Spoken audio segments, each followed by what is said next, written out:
Hey, welcome to part two of my turbo reinstall series.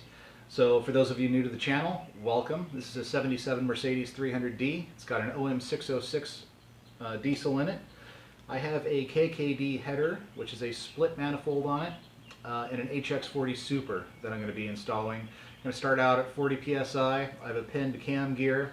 Unfortunately, my rods are in the block that I took out, but I think I could still go up to maybe 50 PSI. We're going to have to test the waters and see where I finally end up.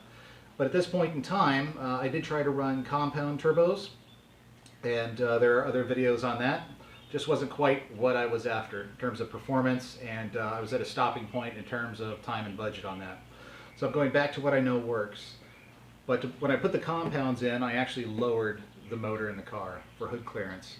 And now after putting my original header on, the turbo hits the shock tower here. So I need to raise it back up about 1 inch to 1.5 inches, and then that turbo will fit in here just fine.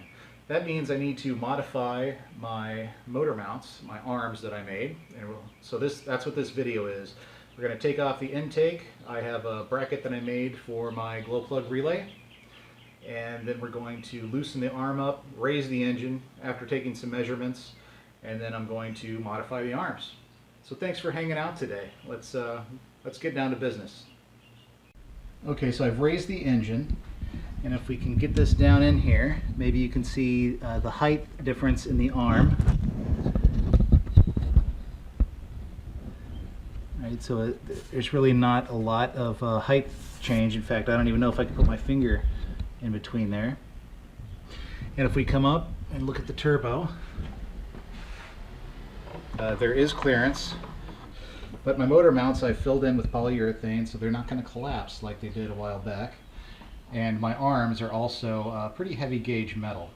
Alright, so I get a lot of questions about what I've done for my arms. 1x3 rod. Let me get over here in the light. A 1/4 inch plate. And I had that plasma cut. And it's really nothing special. My fat welds on there. And the power steering side, I just tacked in the nut because it was just hard to get to. On this side, I can reach from underneath and the top, so that's not a problem for me. But again, nothing special. It's just 1x3 rectangular tubing, and it does the job. It's very stout, very strong. Okay, a new day is upon us. Last night I lost a couple hours waiting for paint to dry, and need to get the car back in the garage.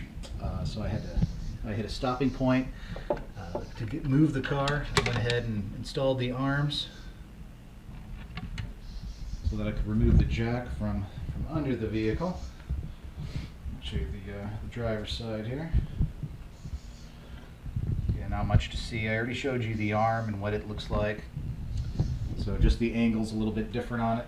Today I'll go ahead and include you on the reinstallation of the glow plug relay, the intake manifold, and the turbo.